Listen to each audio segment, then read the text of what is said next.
Welcome to I Hate It Here, the podcast for HR and people professionals, making the hardest job in the world just a little bit easier. I'm Hiba Youssef. I'm a real person, and I'm going to come at it with with a real perspective. And I think that balances the conversation that HR practitioners have, because of course there's legality, there's a lot of sometimes red tape, and I'm like, well, here's the real talk about this, and this is how your employees might actually respond to that, and then we're able to balance the conversation and have some critical thinking happen. Internal, no vowels, pronounced internal, is the platform your creative team didn't know they needed until now. It helps you tap into the hidden passions of your employees with super personalized visual profiles. Want to know your junior designer is not just a designer, but also a Bravo Reddit mod, Bad Bunny stan, and TikTok-obsessed animator? Now you can. In seconds, you'll see your people as they see themselves and match them to projects they actually care about. Unlock all the talent sitting under your own roof. Head to seeyourpeople.com to learn more. Welcome back to another episode of the I Hate It Here podcast. This season, I'm talking all things Zone of Genius. My guests are going to share with you what they're naturally great at and share stories about how they found their zone of genius. And when folks are in the zone, they're more creative, they're able to make real impact. And honestly, it sounded really dreamy, so I dedicated this whole season to stories about people's zone of genius. And today's guest's zone of genius, that's a tongue twister, is centered around connecting people and building meaningful relationship and thriving communities. Demario Bell is a first-generation college graduate, startup advisor, TEDx organizer, speaker, and award-winning community strategist currently serving as the senior community manager at Culture Amp. His work focuses on mentorship, equity, and inclusion, leading the digital strategy for the Culture First community, which engages over 100,000 global HR and people leaders. He oversees content creation, community moderation, and analytics while designing and delivering virtual and hybrid events. Nutty. Demario was named LinkedIn's top community voice in 2023 and received multiple honors for CMX in 2024, including Best B2B Community Professional. Additionally, BASE recognized them as one of the top 100 customer marketing and advocacy influencers and strategists. Oh my God, that is a list of awards. I don't even know where to start. Demario, I've so deeply admired you from the internet, and now you're like a real life friend, and I'm so happy you're here today. Same, Hiba. I'm so grateful to be here with you. And you are someone that I have long admired and still admire. This is a treat today, to be completely honest with you. So thank you so much for letting me be on your platform. Oh my God, I was so happy to have you. When you said yes, I'd been scheming about this for months already. I know. Months. Well, I think it was meant to be from the minute I saw you across the room at Transform and we both kind of screamed and ran at each other. It was like a movie moment, honestly. It was us seeing each other it was like, Yeah. You're real. You're here. And let me tell you, what I deeply appreciate about you, Hiba, is that you put a microscope to so many folks' hearts, especially those who are in HR, and you're bold and unapologetic. And I'm like, yes, we need more of that. So when I saw you in person, I was like, he's real. I'm going to listen to this podcast every day for the rest of my fucking life on days where I'm like, oh my God, am I really doing this? And who am I? And I don't know. We'll dig into imposter syndrome later on the episode. But honestly, it was such an honor to meet you. You've connected me to one of my very best friends, Tara Turkane's, watching you post about her, and then I slid into her DMs, and now Tara and I are friends, and I literally text that woman every day. So I'm just really grateful we got a chance to meet. And also your authenticity has shined so bright on LinkedIn, on a community where people try to be something else that they're not. I've always loved that your posts are like you, and you were like that in person too. And I was like, he's my people. Okay, before I start crying, I'm having such an emotional day today, honestly. I'm almost graduated. I want to say this. I equally loved her. She has been amazing. I'm going to be completely honest with you. I met her through my community. We're both from Detroit, and she's just one of a few. But since you called her out, Tara is really the real deal. So The realist, and I post about her all the time, and I just love her, and she'll probably be on the podcast this season as well. Like, basically, this podcast is just me talking to all my favorite people in the world about the things that I care about. So if you're listening and this is your fourth season this year, welcome. We're going to have a good time today. I promise always to deliver some delight. So, with that, this season, though, I'm writing in the newsletter all about rethinking things at work. And so I wanted to ask every guest this season, what's one thing you think HR folks should maybe rethink? Yeah. Thank you for that question, Heba. And I'm probably going to come in like really hot with this one. So please forgive me and to your listeners as well. Um, Let me just say it. I'm authentic. I say, I really think that HR folks should really rethink how they design and implement equitable operations. And, we've been hearing a lot about equity lately, and I'm one of those people who talk about equity when equity is not cool to talk about. Mm-hmm. And for me, Heba, it's not just about like diversity in hiring, but as you know, it's ensuring that every system, like from promotions to performance evaluations, they're built with equity in mind. And I found that, too often these processes, they favor like people in certain groups or with certain perspectives. And so I really think that if we actively like rework operations to be more inclusive, whether that's through like pay structures, diverse leadership, or unbiased decision making frameworks, I believe that HR can truly create a level playing field for all their employees to have like equal access and opportunity. So that's the one thing I would say that HR folks should rethink.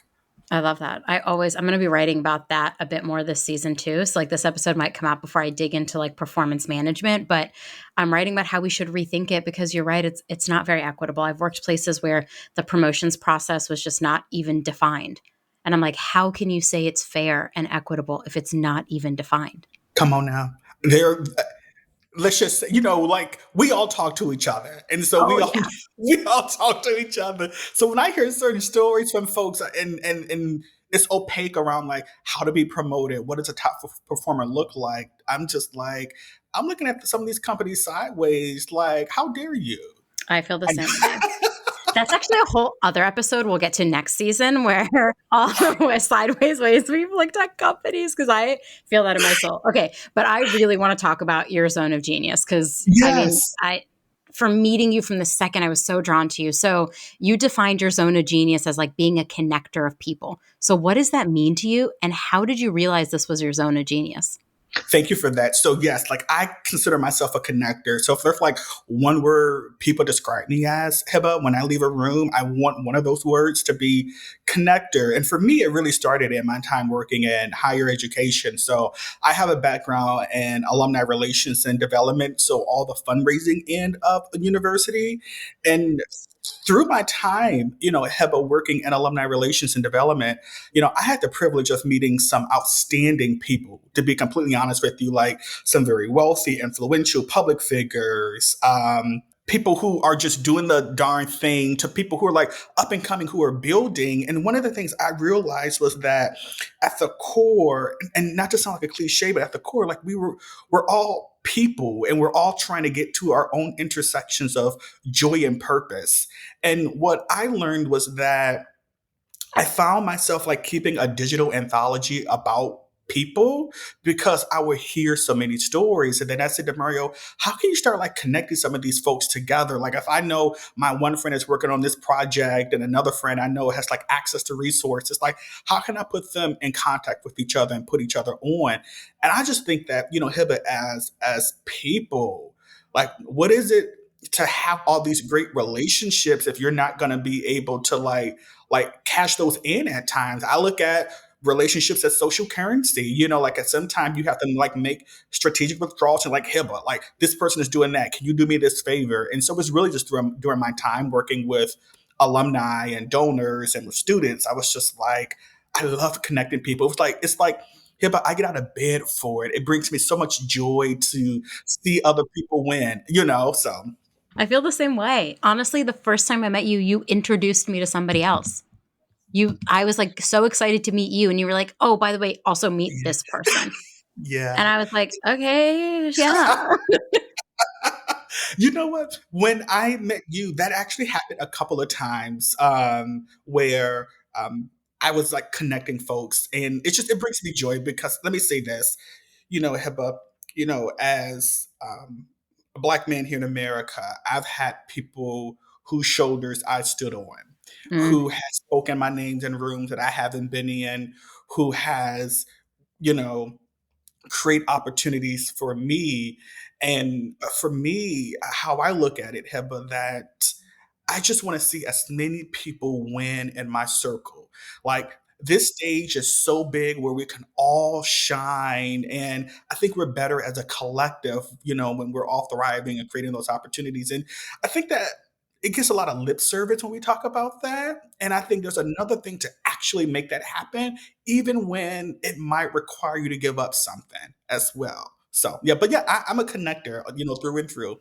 I love that. I love that you said that like the stage is big enough for all of us to win because I think about that all the time. I have always had an abundance mindset when it comes to like supporting each other in the space. There are lots of HR creators, and I'm like, there should be as many as we can possibly make because if we're all inspired by it and we want to see change and we're all collectively moving in that direction, like what a better way to see it. But so many people don't think like that. And I think for the same reason you said, like, I've had people say my names in rooms, I've had people pass my name along, I've had people introduce me. And I'm so, so very thankful for them. And I hope that I can do the same for as many people as I can too. Well, you do that, Hiba. I mean, look at the platform that you have. I mean, I see you and I see how you do amplify as many voices as you possibly can. And one of the things that I deeply admire about you is that you really highlight emerging voices in the space as well. And we can be doing more to highlight emerging voices. And I think a number of people should take the cue from you because you do it very well. And one of the things you mentioned that just like a light bulb went off when you talk about like having an abundance mindset, which I've experienced that on a number of occasions with you. Heba, I have such a disappointment for folks who come from that scarcity mindset, especially in the work that you and I do, but just in general, and we don't know, there could be trauma behind that. There are a number of things, but I'm just sharing my truth with a lowercase t that there's people like you and me, we want to see people win. And I don't want to be in a room where I feel like I have to compete with someone when we can be having a conversation around like how do we just create more of these opportunities where it doesn't have to feel like we have to compete. Yeah. I love that. I think about competition so much because I grew up playing sports and I felt very competitive growing up. Like, even still, I'm the youngest of four. I also feel like I competed for like the attention of my parents and to like best out my siblings. And I think something changed in me when I realized I don't need to compete with others. What I really need to do is like compete with versions of myself. And it sounds really silly, but I'm like, the only person I should be in competition with is myself, meaning like my version today should be better than the version yesterday. Should be maybe as good as the version tomorrow. So it's just a different way of thinking about it. And I feel like once I started doing that, I was like, sure, talk to this person, have this person on the event. Let's highlight this person on the podcast. There's so much more we gain when we like open our minds up to letting go of what we've always been told. I agree, Hiba. And it's a journey, to be completely Oh, honest with you. yeah. It's a journey. I mean, you've competed in athletics, and so I hear you. If I can build on that, I had a similar moment, and there are two parts to this. Like most recently, I had moved to Atlanta a couple of years ago. I'm not in Atlanta now, but I moved to Atlanta, and I remember I was talking to someone, like a second mom in a black community. We just adopt folks, and so I was talking to someone who's like a second mom to me, and someone who I admire. She's a public figure back at home, and she said, Demario, what you said. She said the only person that you should be in competition with is the person you were yesterday. And she said that you need to stand in your truth and tell your story. And so to hear you say that, Heba, it really hit home for me because I remember when I was in high school, I was working on a project with some classmates, and our principal, I said to Mario, I need you to produce a video because my background is in radio and TV production as well. So I'm a You're person of many fascinating. hats. Same. I'm a person of many hats, and so um, the reason I say that, because when I was doing that project and we were presenting to this audience of 500 people on stage, Heba, I made it so much about me and not about others. And I had an administrator who pulled me to the side and said to Mario, um, there's no I in team. And Hiba, I did not get it then. I was 17 years old, but now, being twice that, age now, you would never catch me saying that. I mean, like, I rarely use I in in sentences, especially in a group setting or in a team setting. And so all that to say, like, it's been a journey, like getting to this point of like abundance and just, living out loud and bringing people on that. So I think it's this is just life. Every day is like a new challenge, a new struggle, a new journey we're on. And I think that's like, I don't know, makes me really grateful to be alive.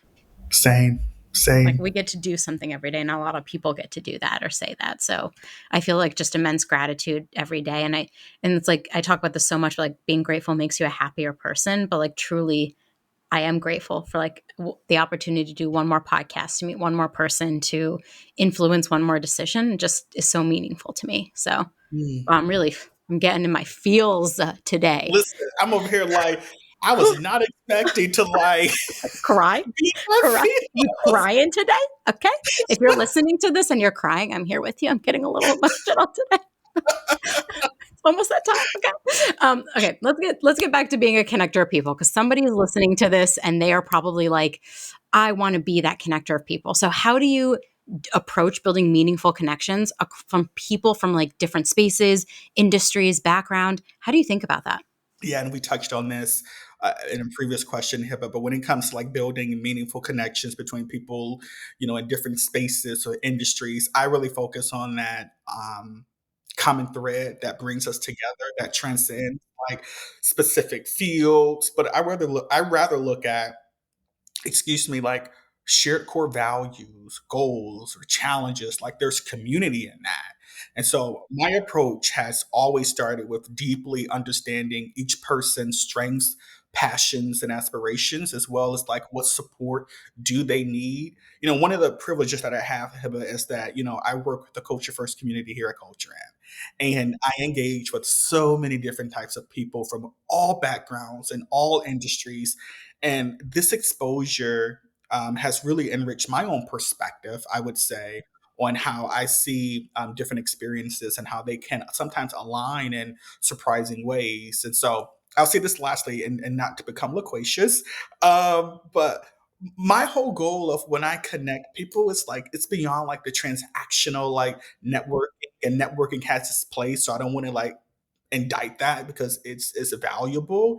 But for me, when I'm connecting people, it's just like for like genuine collaboration, learning, and sometimes even mentorship. And so that's how I tend to approach it. Unless someone comes at me and wants to like be connected with someone on the transactional, then like there's space for that. But for me, it's just like, hey, but you need to know Tara, Yeah. because We Tara and you like y'all would jam out on this, now our best friends. and now you're best friends. Love that woman. This is actually a whole podcast about how much I love Tara. Hope she listens to this one. I'm kidding. She will listen. She better listen. Just kidding. She will listen. She will listen. And she'll put us in a group text. I'm gonna be She'll be honest like, with you. "What were you two doing when you recorded this podcast?" I'm just talking about how much I love you. No, but like that's so right. Like a lot of it's interesting though because I hate transactional connections. I hate when people are like, "Can you just introduce me to this person?" And I'm like, I don't know. Don't get me started. Listen, You're like, I'm not doing it. it goes down in my DMs on LinkedIn. I know it goes down in your DMs on LinkedIn. No, I get that, Hibba. I get where people, they'll reach out and they'll say, um, Demario, can you introduce me to so and so? And I ain't talked to so and so in eons. And I'm just like, can you say hello first? And it's so similar, like the transaction, it hits a little bit differently where it's just like, I'm having a reaction to that.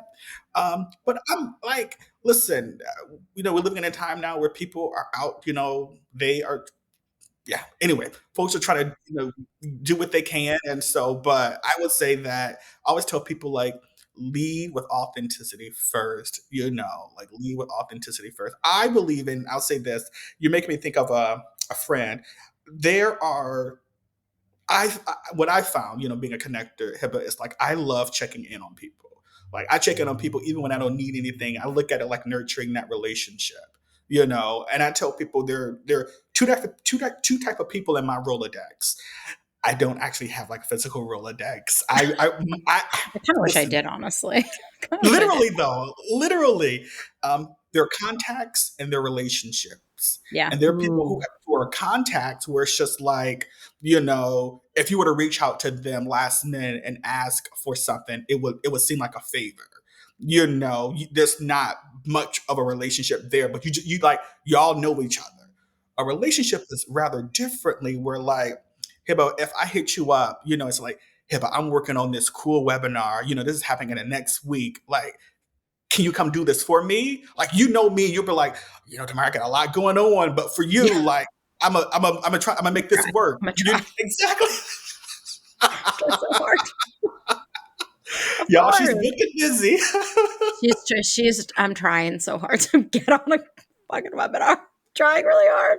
You I've are been so busy. everywhere, but that's how I look at it. So yeah, so in a nutshell, like I tell people, like, leave with authenticity, like be who you are. I think that, Hibba, we have our own stories to tell, our own lives to live, and just be who you are and be real. Like if you hit me up just because of that, like, I guess I'll have to accept that too. Yeah. That's a good point. I always say, like, to be clear, like, I will introduce anyone to anyone. The market is so rough right now that if Oh goodness. somebody reaches out and in a vulnerable moment asks me for help, I almost always try to help. But then Same. if that person becomes a real connection and only ever asks for things from me, then that's where I feel like I start to feel like I have to distance myself. Like I'm always willing to help people. I'm always willing to introduce people in my community. I like posted about a role that my friend was hiring for, and I got people like personal introductions to the hiring team. And I'm not saying that to brag, but I'm saying like I'm willing to do it. I just don't love when it becomes the only part of our relationship. There's so much more to everyone, and there's so much more to me than just being the person who's constantly doing intros. I'm writing that down because that hits home. It has to be reciprocity. And I love how you said, like, you don't want to be that person only when they need something. So yeah, I'm that definitely there's an Adam Grant book like Give and Take or Givers and Takers or something, and I'm pretty sure I'm like a giver. Like I will sacrifice my own time, burn myself out, and overextend myself to help others. I'm like actively working on honestly trying to take more time for myself. But I just think when it becomes solely the only thing you want from me is a connection, then it like just makes me sad because I'm like there's so much more to a relationship than just being the person who introduces you to other people, you know? I hear that. You're bringing up so much right now because I'm actually going. I'm talking in therapy around like givers and takers. I haven't read Mhm. Adam's book. I should read Adam's book. It's a good But book. one of the things I learned, HIPAA, not to derail us, but one of the things I learned, which has been like pivotal for me this year, is that in my life I've often attracted takers, and Mm. early on there was like some people pleasing to that, like Mhm. more so like it wasn't about people pleasing. It was just like I got used to attracting takers. And so anyway, when you said that, it made me think about like even like my own relationship with certain people where I think that I've had a role in some of that as well. Yeah, I feel that. Wow, we're really going deep in our therapy session today. I Okay, but we're really letting listeners are gonna be like, "I don't know if I was prepared." For 12 years, the world's most innovative brands have trusted Working Not Working to find top-tier creative talent. Now they're helping you keep that talent with Internal. No vowels, pronounced internal. Internal is your go-to platform for unlocking the hidden passions of your team. With super personalized profiles, you can dig into your people's ambitions, interests, and secret skills in seconds. Who knew your project manager was a national champion pickleball player, D&D dungeon master, and a karaoke queen? Visit seeyourpeople.com and start matching your team's passion to the work that lights them up. I'm excited to talk a little bit about like your role in building an HR community because you stepped into a leadership role within an HR community, but you're not an HR practitioner. And I'm sure that you learned a lot. So like talk to me a little bit about that. Like you're this great connector and then you take this opportunity to be a leader in an HR community despite not having that background? Yeah. Oh, will you even repeat Sorry, that I came back in to hot. me? No. I came in I like, want that's what? me. I Yeah. know. What motivated that? Like that's really scary, honestly. Yeah, so for me, Heba, it honestly boils down to like serendipity, faith, and my love for humanity. When I interviewed at Coach Tramp, where I work and lead our culture first community of over 100,000 HR practitioner and people leaders, my background, like I mentioned earlier, is in higher education. But I've always admired Coach Tramp, Heba, and the incredible work that they've done in the HR space. And honestly, what many people don't know about me is that I actually wanted to pursue a career in HR. And the reason why I didn't was because I didn't want to go to B school. And I was like, well, I'm not going to go to B school. So that means that I don't have. Now, we know that there are multiple pathways to being an HR practitioner So without many. school. Yeah. So I'm just telling you, as 18-year-old Demario, who thought life was all linear, I was like, I don't want to go to B school. But let me tell you this, but I consider myself a best friend to HR. Oh yeah. And You are. I, You are actually. Yeah. I it's been really formative for me. So what happened was when I interviewed for the role here at Coach Tramp, I had made it very clear in my interview process that they didn't really need someone with HR experience to lead this community, just given what they had shared with me about what was important for them taking the community to the next level. And so for me, I said what you truly need is someone who understands people and know how to connect people and grow programs at scale to achieve excellence. And I said this in an interview. I said, you can teach me all the HR specifics. And Heba, I was really, really eager to learn. And I'll tell you this, like what I didn't expect through this experience was how transformative that it would become for me. Mm, Um, I've had the privilege of meeting some inspiring leaders from all over the world, from your most senior to your most junior, from brands we know and love to yeah. brands that I think that we should know and love. And then Hmm. I talked about this before to you about how I feel like I'm living at my intersection of joy and purpose. And being a part of our community here really lights me up. It brings me so much joy to be able to connect with so many people, to hear their stories, and to drive value. And so for me, to be the leader of an HR community and not being I'm an HR practitioner myself, and we'll get into this in the beginning, there was some imposter syndrome. So although I had all this confidence in the interview process, and when they actually gave me the role, I was like, wait a minute, wait a minute, wait a minute. But What it's am I been even an doing here? amazing. I was like, what am I doing here? And I'll say this, my community, and I wish I could just call them all by name, to be honest with you, because they've been so amazing. They like wrapped their arms around me and poured into me. Hmm. I remember my early days starting and the outpour of love. And I went from getting that love from members in my community, HIPAA, to now members in the industry. It's Mm, beyond my wildest imagination that my name, would be an emerging voice, in the HR space, given that I'm not a practitioner. And so I give reverence to that, and I have so much gratitude because I'm just a boy from Detroit who's been given an opportunity. And while I'm on this speaker, Heba, I'm going to do all yeah. that I can. So, Hell yes, yeah. the TLDR is like Demario is a best friend to HR. So, Yeah.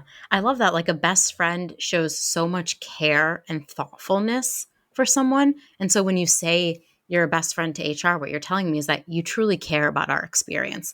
And I do think sometimes it takes someone outside of HR to say, hey, like, are y'all okay? Like, is yeah, everything good here? Because it's not looking good, right? And I don't think you have to be an HR leader to lead an HR community. You could just be somebody who really cares about creating really cool moments and supporting an industry that oftentimes gets very little support. So so to true. me, it's like admirable that you wanted to do it. And HR, like, you love people. HR is the core of HR is the person. And so you're taking that love and you're doing work in a way that's like same, but different. Like you're supporting these HR people, and we desperately need it. You do. You actually do. And y'all have adopted me and just welcomed me in. But, I look at it as that friend that you sit with at the lunch table. The person that you come to and talk to when you can't go and talk to anyone else. I mean, there are a number of confidential conversations that happen in my community and your community. And HR deals with a lot. And Hiba, since leading an HR community, I've heard a lot, to be completely honest with you. Mm-hmm. And I Mm-hmm. have so much more appreciation because I'm walking in those shoes, and I don't think that you need to necessarily walk in someone's shoes to have empathy or some to always know what it's really like. But I'll tell Yeah. you this: I just have greater appreciation because I always thought like HR was just like, oh, those are the folks who hire and fire and onboard me. That was my only interaction with HR. But when I and the field of HR is so diverse, like the different functions. I'm like, wait, what? So anyway, all that to say, like, I want to just quickly say, like, shout out to like Natalie and Becky, who they actually said that to me. But they were like, Demario, you are our best friend. You're best friend at HR. So I want to like give them kudos Thank because you. they've given me that title, and I'm so grateful to have that title. But yes, but two worlds connected, which was my love for community and my love for HR, and like, whew, what a gift, Heba, what a gift.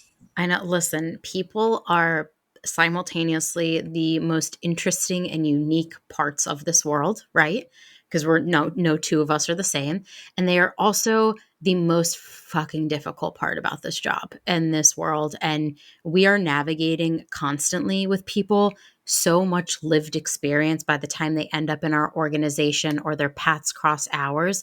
We're navigating so much from their previous, like their life, their trauma, their experiences, and we as HR are just like trying to build an environment where they can thrive, and also recognizing that they've been places that they haven't thrived. And I Yes. think there's just like people are I always joke that like I'll someday stop doing this job, but the reality is I never will, because people are fascinating to me. I'm so curious about everyone. So I want to show you something. I want to show you and everyone something. It's like so. Here's a book, Hiba, that since you say that I have been like reading. Okay. A I've PHR been study guide. studying. You didn't see it. I know, I saw it. I saw it. It was the PHR study guide. I also want to. I think this is my path that I want to continue down. You know, I really like. I think wherever like the universe takes me, I'm gonna go. But um, I just because I've learned so much and it's been so formative for me. I'm like this is my calling. Like this is what I want to do.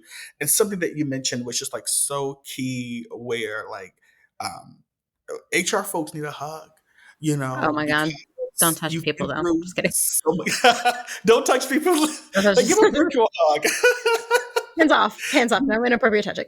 Just kidding. Do not go to We work and say, Mario said I could give you a I hug. could give you a hug. No, you need to be asking your employees, can I?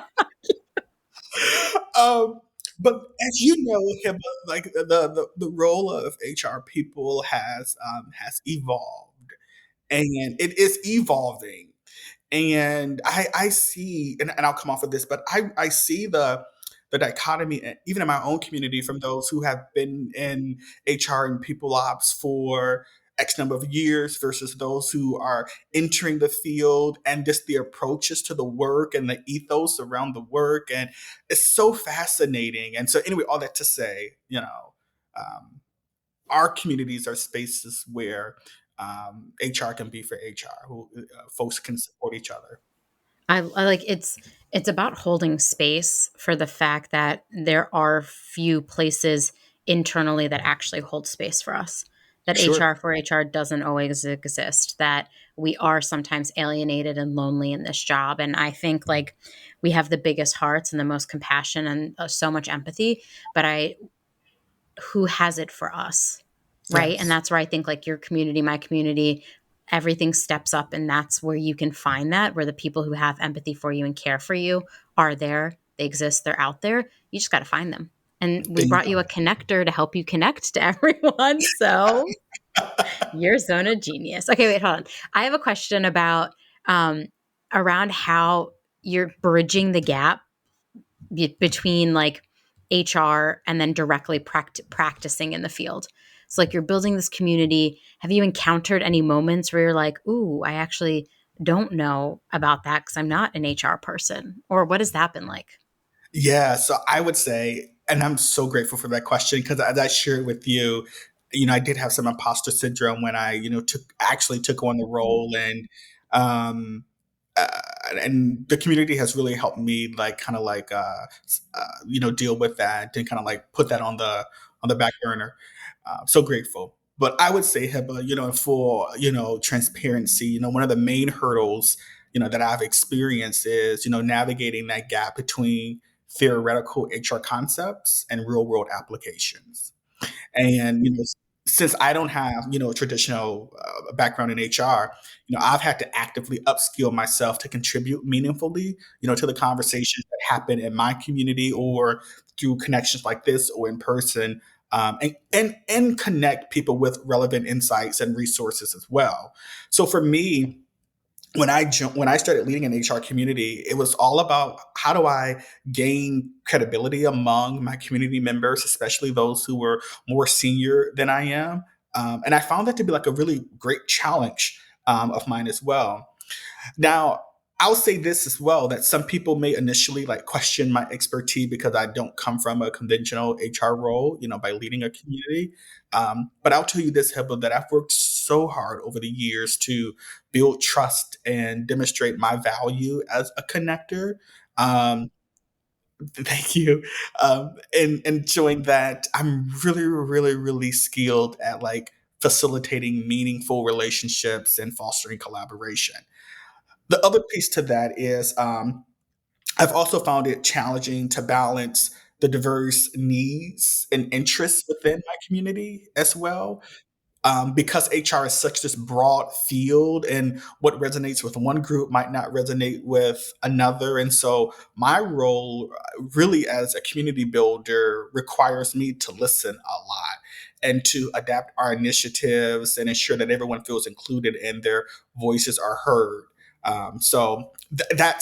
That's how I navigate that. To be honest with you, it's been definitely a challenge, and thank goodness for resources like yours, people like you, Tara, Nessa, Hacking HR, um, HR Brew, Culture Amp, um, like all these resources I'm constantly reading to upskill myself so that I can contribute in a real meaningful way. Now I feel better about it now that I'm like a couple of years in where I'm just like, no, I can hold my own, but in early days, yeah, but I'm gonna be honest with you. There were days I'm just like, well, maybe they were right. Maybe they needed some HR experience. Now, listen, I everyone deals with imposter syndrome, and I might be the most confident, delusional person out there on this earth. And even me, some days I'm like, should I be doing this? Like, am I the is it am I the right person to do this? Like, even I ask myself those questions, but I think instead of getting stuck in that, you had a curious mindset about it. You went out and like found resources and started reading and wanted to learn more. And I think that says so much about you as a person. And it makes so much sense why your zone of genius is connecting people, because you are probably very curious. Like, you're teaching yourself about these things. And there's like people who you have an experience at work, you've been at work, you've been the employee. A lot of the things we do as HR is remembering how are the employees going to experience that. So you're basically there without having an official title, or like, I mean, yeah, there's more that comes to it, like understanding a lot of nuance to very specific things, but I think like you showed that you were interested, and at the end of the day that's like what we need. We need more curious people in HR, because the curious people are the ones asking why. Why are we doing this the way that we're doing this? And I feel like if more HR people stopped themselves and asked themselves, this thing that I've done on autopilot for 1 year, 2 year, 3 years, why am I doing it on autopilot? What can I do differently? I think we would find that a lot of the nature of our work would change. Yeah. Whew, you hit on a lot. Something that my community peers and we say, I like how you said autopilot. We say set and forget it. And a number of people have done that. And I appreciate you, talking about me being curious, and I am a why person, and sometimes that can get me in trouble, but Same. why people are good. I feel like Um, it's one of my core values. I literally have 3 core values, and curiosity is one of them. ooh, I love that. I'm going to ask why. When someone tells me to do something, my mom used to say she would tell me to do something, then I go, "Why? Why? Why?" And she'd be like, "Hiba, can you just listen to me?" And I'd be like, "No." So, Hiba, that worked in your household. That probably would not have worked in Yeah, mine. to be very clear, I do not talk back to my mother, even as a grown ass woman now. If my mother is unhappy with me, I'd be apologizing and minding my manners. But I would ask why a lot. And for a while as a kid, I think my mom like indulged that because she realized it made me like creative and curious. And my mother is also very curious and creative. Like she goes out there and makes friends with anyone at the grocery store. She'll call me and be like, "Oh, I just chatted with this random person at the grocery store and I learned X, Y, and Z." And I'm just like, what? So I think she saw a lot of that in me. I was constantly asking why, and so she like let me get away with it. But to be very clear, my mom ran a tight ship, and we said yes, sir, yes, ma'am, I and hear please and thank that. you. I hear that. Sounds like your mom and my mom were friends. She said Uh, manners. My mom said manners. Like she would just look at you. If you were misbehaving as a kid, my mother would look at you, and you knew you were in trouble. You just like whipped yourself into shape real fast because you were like, I better not misbehave. This woman just noticed I misbehaved and I'm in trouble when I get home. So oh I yeah, feel you. yeah. No, I listen. I feel that. Um, Sorry, Going back curious. to We're the back to curious no, people. no, I'm one of those people. It's interesting. Like 2 years ago, I was so fascinated in like aerodynamics. Don't ask Mm. me why, Hibba. Why I was. Don't ask me why. You or me. Yeah, I'm literally like on a Wikipedia rabbit hole learning about like medieval knights. Like I feel you. I do the same thing. I'm like, and like I studied this HIPAA for like I'm on YouTube literally, and like at 3 o'clock every morning, like, oh, I can't sleep, so I'll watch a new video about aerodynamics. But anyway, it's made me like a really I know it's so funny. I don't know what I'm into now, but HR. But I'll tell you this: that being a Y person, like someone who's curious, really has made me better, and it has allowed me to be able to be in conversations and hold my own, and to really more than just hold my own, but to really contribute in a really meaningful way. And I think what I offer the community, where I might lack in like the HR acumen, Hiba, is I'm a real person. And I'm gonna come at it with with a real perspective.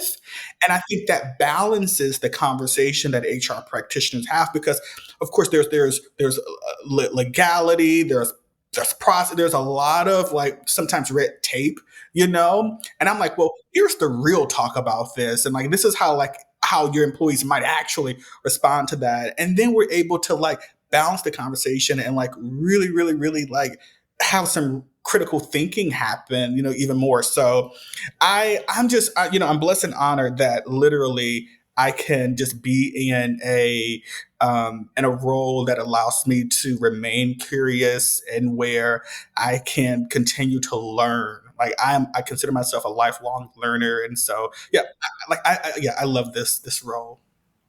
I'm having so much fun with you already. We're gonna come back to like an episode next season called like all the things I learned the last 6 months, where we just talk about all the weird facts you and I have learned. I've learned so much, honestly. I love wrapping almost every episode with like either advice or future, but I want to focus a little bit on future because I think you have a very unique perspective here. So, how has leading an HR community for the first time influenced your perspective on the future of work and maybe a little bit about organizational culture? Whew, that's a big question. And I appreciate that. So I would say that leading an HR community for the first time has influenced my perspective on the future of work and organizational culture in several ways, Hepa. First, I would say that it's highlighted like the critical importance of connection and collaboration and fostering like positive workplace cultures. And prior to leading an HR community, I don't know that in any other job I was really talking about employee experience and culture in the way that we really talk about it now, and how it's so important for the future of work. The other piece to that, it's also shifted my view from this traditional hierarchical approach to one that emphasizes like inclusivity and collective growth. So we all play a role, Heba, in fostering culture and creating a culture that we all want to thrive in, to be completely honest with you. So that's something that's really, that I think is like upcoming.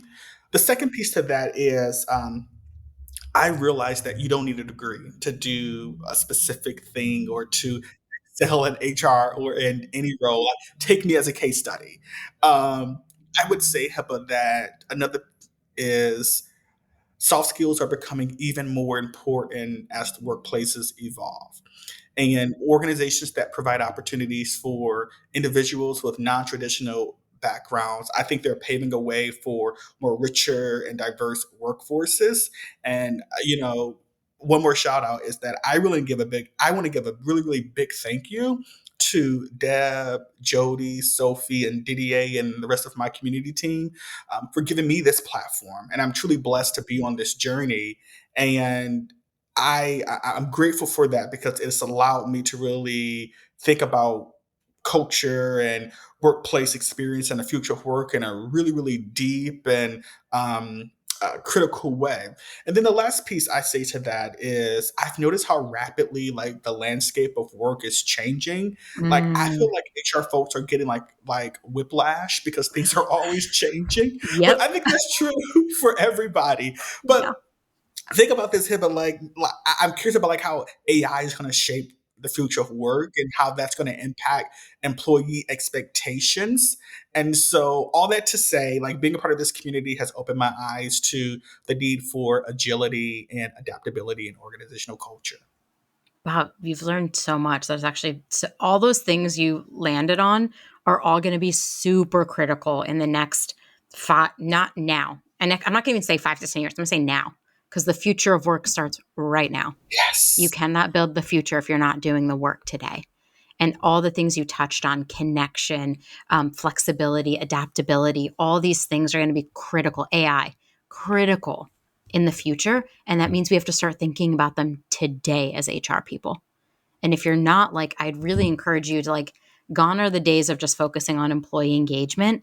And I really think the future is going to be connection, authenticity. Are employees connecting with one another? Are they connecting with their manager, the company mission, the leadership? Like, chances are probably not. And that's going to be a challenge we have to solve. So true. Ah, I love it. This was so, so fun. Honestly, probably one of my favorite episodes ever. We talked about so many things from the importance of being a connector, to like how it makes us feel, to like how to do that naturally, to really your role as an HR leader. And I'm so thankful we're in this space together. There's probably no one I'd rather do it with. Your thoughtfulness, your empathy, like your care, your best friendness for HR, I think fills me with a lot of joy. And I think people should absolutely check out your community. Tell them how to find the Culture First community. If they're not a member, I am. Oh, thank you. Yeah, so just go to cultureamp.com/community and join our Culture First community. We have over 100 global chapters in 83 cities and 22 countries across the world, 20,000 members. And then we have our People Geek Slack community here, but which has over 45,000 global members and award-winning community at that as well. I just wanted to like plug that. And I'm plugging that because I want to like, that honor goes to every last member in our community, everyone who's touched our community, who's supported our community. We've gotten to that point because of you all and them. And so thank you. And thank you for giving me this opportunity to talk more about like my, zone of genius. Seems alliterative. Um, and what brings me joy. And I'll say this one last time and I'll give it back to you, Hippo. Everyone is in search of meaning and everyone is in search of getting to their intersections of joy and purpose. Every single person in the workplace. And so, to folks who have positional power, folks who are people leaders, who's evaluating performance reviews, I encourage you. How can you create more access for people to help people get to meaning? So, I just wanted to like offer that before we close. Why am I crying? Your voice is so soothing. I need to stop today. Like I said on 3 calls, like, I want to cry today, like just one of those days. But I think there's so much joy in what you just said for me personally, because my life changed when I found that at work. And I'm not saying my work identity is everything. It is not. But I found purpose in the 8 hours that I spend, let's be serious, like 10 to 12 hours I spend at my job, in a way that I feel like I will never quit this job, because it fills me with so much meaning to impact someone's life, to give them a better life, to help them have a better experience at work. Like, fuck, that's amazing. And I get to do it every day. Well, I'm jealous of your colleagues who get to work with you every day. So, and we I'm need not you to saying have I'm an us. angel. To be very clear, I'm not an angel every day. Some days I'm a little bit of a monster, but I'm trying really hard to fix it for not just our employees, but that's what inspired I Hate It Here, that I don't want anyone to ever hate where they work. And the reality is, a lot of people do. Yeah. But maybe if they found meaning, like you said, it wouldn't be an issue anymore. This was, this was such a beautiful episode. I could talk to you forever, as we know. Thank you so, so much for being here. Please, I will link to the community, and so anyone can join it. It's wonderful. Big fan. And I'm actually going to go to a DC in-person meetup eventually. So I'm going to make it happen. I've been busy, but I will make it happen. And just thank you for all that you do in supporting HR leaders. Thank you, Heba. I'm your best friend. I'm your best friend. Okay, bye. Bye. Thanks for tuning in. Keep up with all the latest HR resources by subscribing on Apple, Spotify, Google, or wherever you listen. And if you love I Hate It Here, tell an HR friend. I'll see you next time.